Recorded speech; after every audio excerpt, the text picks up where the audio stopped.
Hey guys, recently we have been struggling to think of things to make a video on, so this time around we thought we'd make all our friends and other people we know do the work for us, and over the past few days we have been reaching out to people in order to put together a Q&A video. So thank you to everyone who gave us suggestions and asked questions, because in truth you just kind of like thought of a video for us, which is super helpful. Otherwise we would have done that thing where we abandoned the channel again for months on end. But hopefully this time around we can both, for us, we can have something to talk about, and for people watching, they might get some answers to some questions they've had. There's quite a lot of them, so we've broken them down hopefully into categories that make sense, although it's probably going to get a little bit jumbled. And depending on how much we're going on, we might end up splitting it into two halves. But for now, as per, we're just going to see how it goes. So, although a lot of you follow our channel, so you already know what DID is, to start from the first base question, it's always, what is that? Because usually, if you turn around to someone, you're like, well, I have depression, they kind of go, oh, well, that sucks to be you, but cool. Whereas if you turn around and say you've got DID, OSDD, any kind of disorder along those lines, people are kind of like, the fuck is that? And honestly, fair enough, we had no idea before we were like diagnosed with it. So, yeah, but normally what we do when somebody asks us is we turn around and we say, well, it used to be called multiple personality disorder, because although it's an incorrect term now, it tends to put it into a more easy to understand form. So that then opens up the way to have a further discussion about it. But yeah, DID is short for dissociative identity disorder, and according to the DSM, which I have written down with my list of questions, I'm not going to pretend I'm doing it off the top of my head, it is a disruption of identity characterised by two or more distinct personality states or an experience of possession. And that's not possession as in there's a demon inside me. There might be. It's a common thing. But it's sort of like somebody else is controlling your body, which is kind of exactly what's going on. But the other key things for it are a history of like repeated childhood trauma, which sucks to be us, and sort of amnesia, so gaps in memory, and that can be either when somebody else is out fronting, or it can be of like long periods of your life. Yeah, as long as you've got amnesia in there somewhere. Obviously there's more, but I don't have that off the top of my head. So,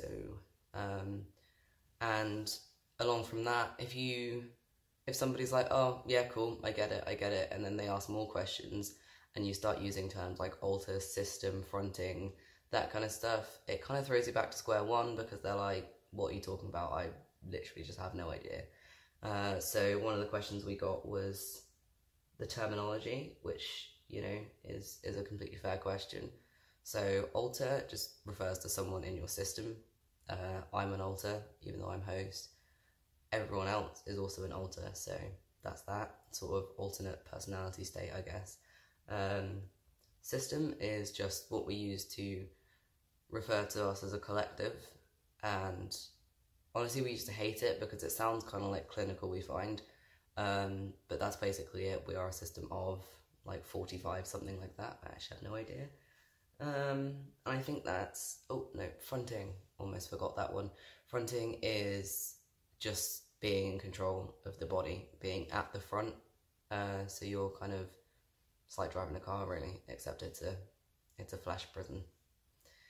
And one last thing we had on the basics is how would we describe it personally, and that's quite a difficult one, a hell brain really, but it is just like sharing a brain with many other people who you didn't invite, but you have to kind of appreciate anyway, because they are doing a good job in one way or another for the most part. That is as much credit as I'm willing to give.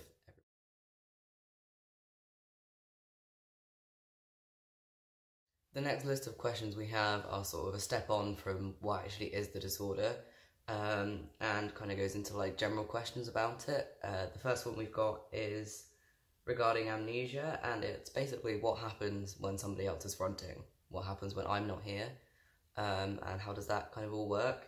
So what happens when someone else fronts is that they are in control of our body, and you know what, they can run rampant. I don't really get much of a say a lot of the time, but we seem to be we seem to have a neutral understanding at the moment where things are going okay. Now I've said that, something disastrous is going to happen, but where do I go? Personally, I tend to just disappear into the void, I guess.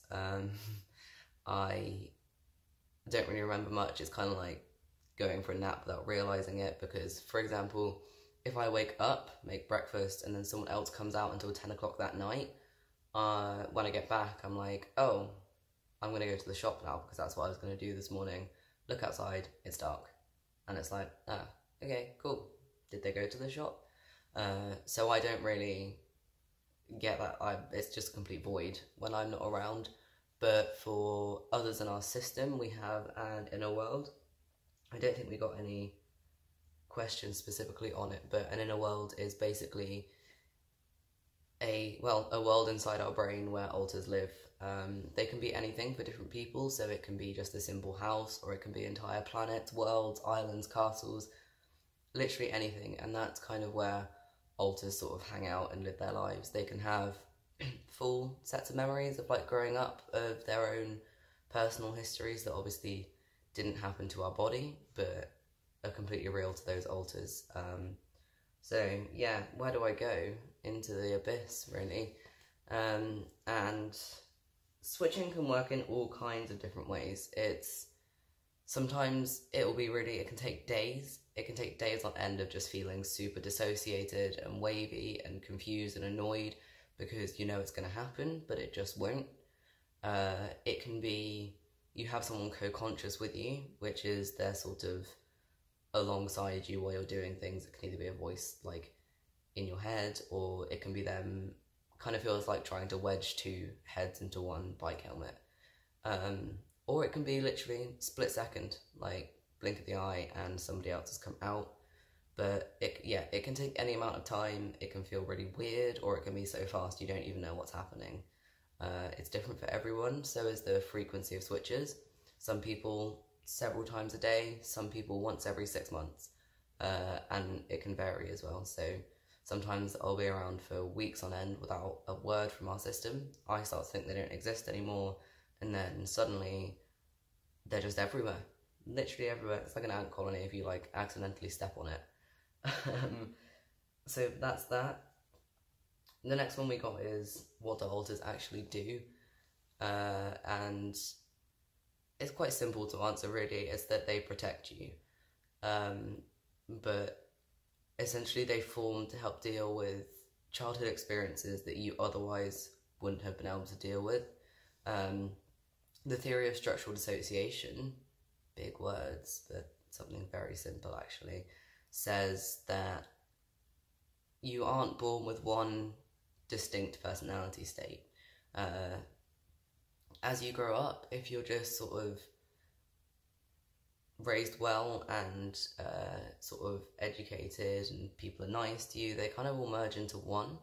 Whereas if when you're born and as you're in your early childhood, up to between 6 and 9 I think it goes, and you've got adverse experiences coming at you repeatedly, it stops those personality states being able to integrate as one, and you're left with separate parts. So that's kind of where it comes from, is that your personality doesn't have a chance to integrate because of stresses. But alters essentially form to protect you.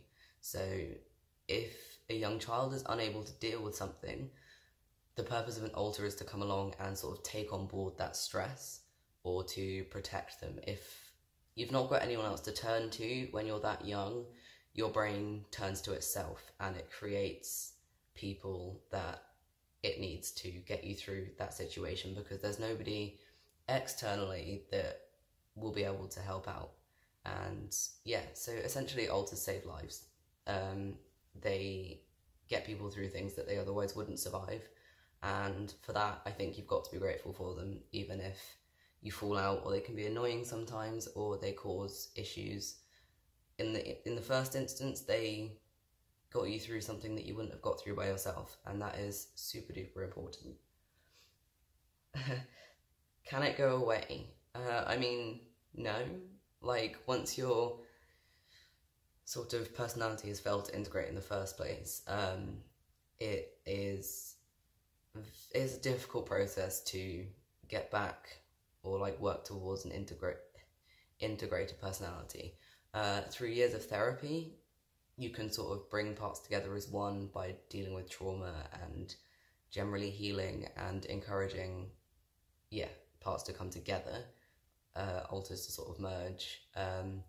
But even if you go through that and you've kind of reached a point where you've minimized the number of alters in your system, and you are then again traumatized or stressed, like super stressed for a really long period of time, there's every chance that you will just split new alters and they won't be the same as the old ones you had. So the short answer to that is no, because even if you think you have, or like you've worked really hard, if bad stuff starts happening again, your brain's sort of only response it knows to trauma and stress will kick back into action and once again split alters.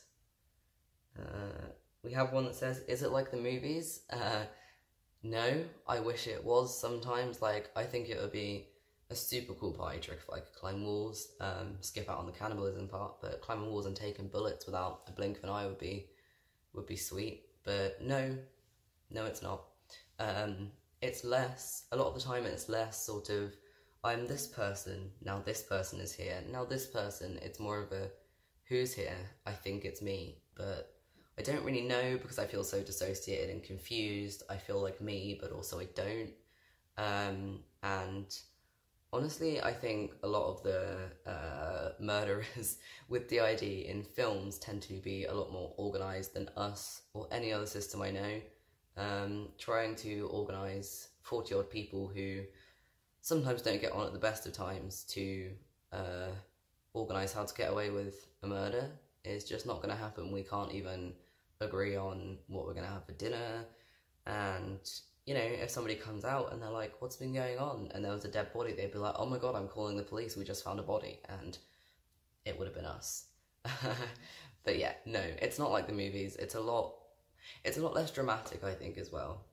It just kind of becomes your everyday, and people you live with or like are friends with just kind of like get to know everyone. It's quite chill. And statistically, people with DID are more likely to either be a victim or a risk to themselves than they are to hurt other people.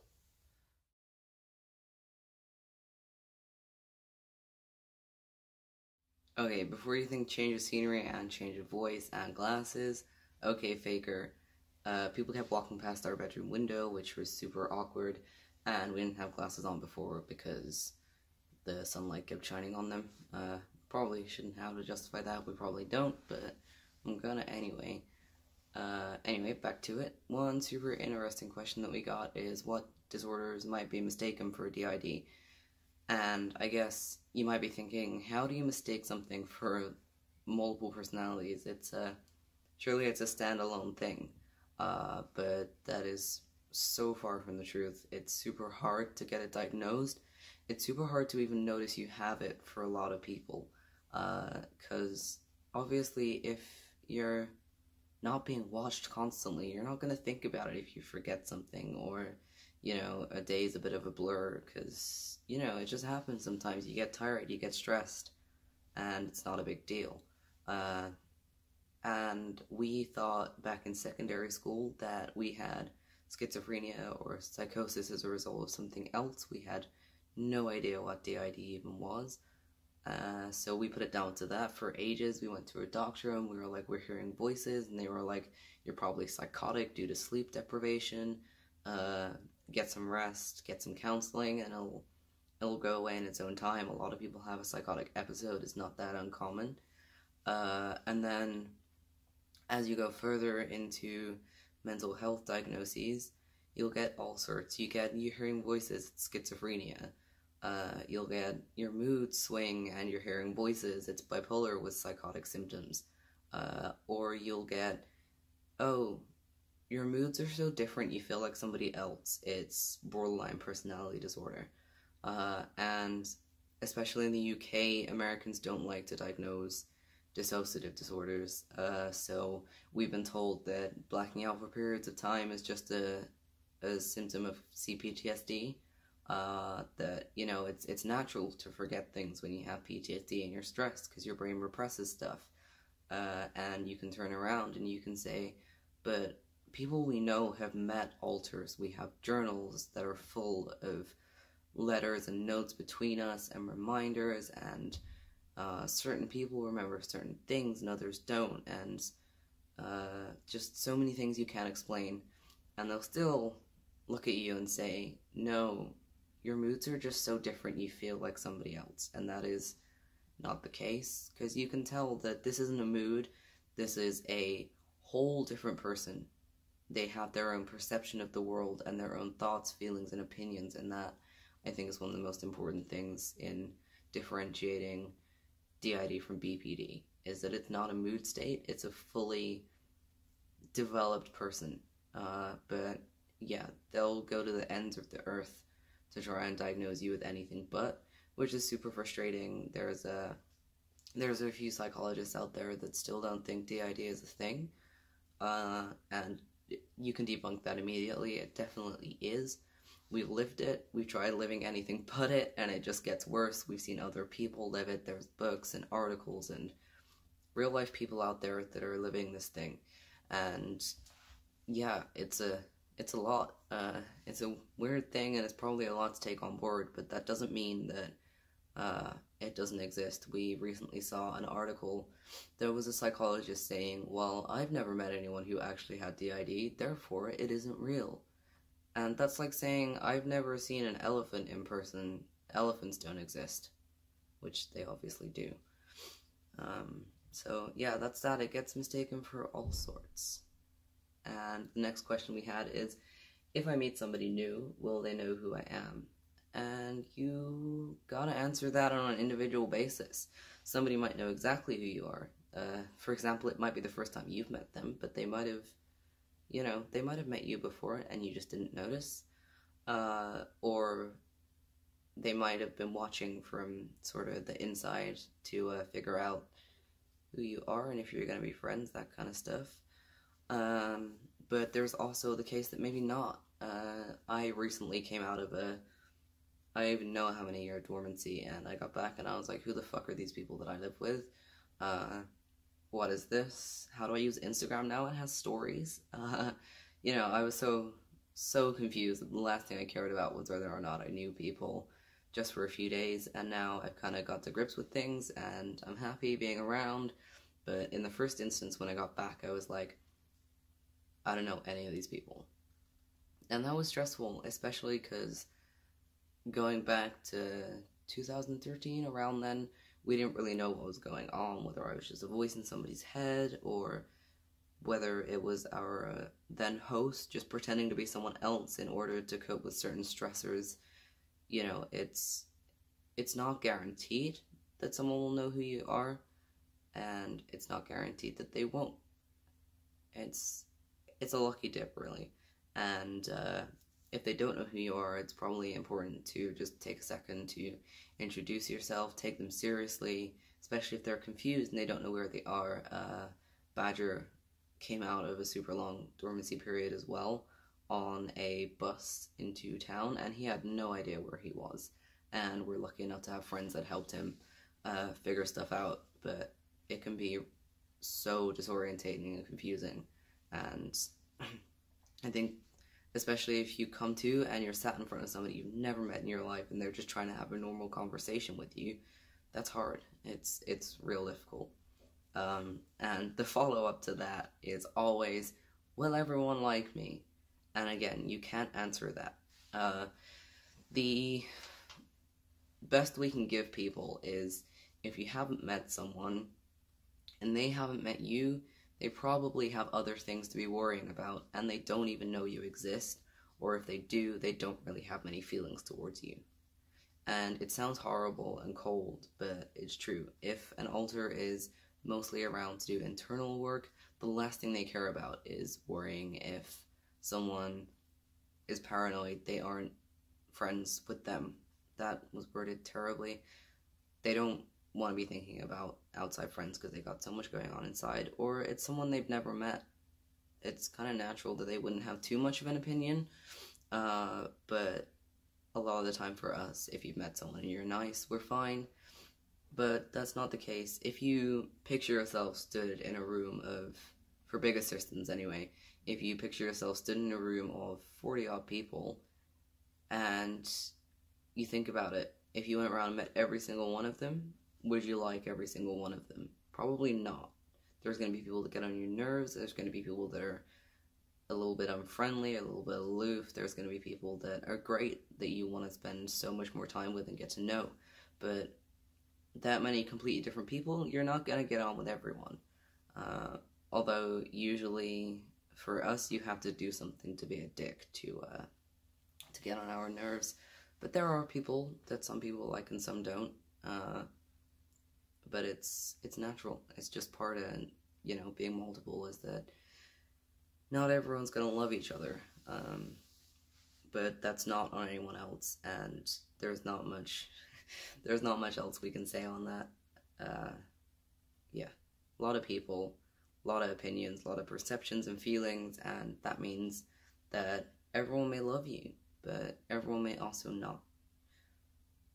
And that is going to be about it for this video, because we've been talking for ages, and we're only halfway through. But the next part will be more alter-specific, stuff like pronouns, how does it affect our gender, what hobbies and interests do we have, and some sort of tips about how to, if you're not part of a system and your friends just told you they have a system, on how to sort of help them out and how to react to certain situations if you're unsure, that kind of stuff. So yeah, sorry to hijack the video. I hope quarantine is not ruining anyone's lives too much, and we will see you with a part 2.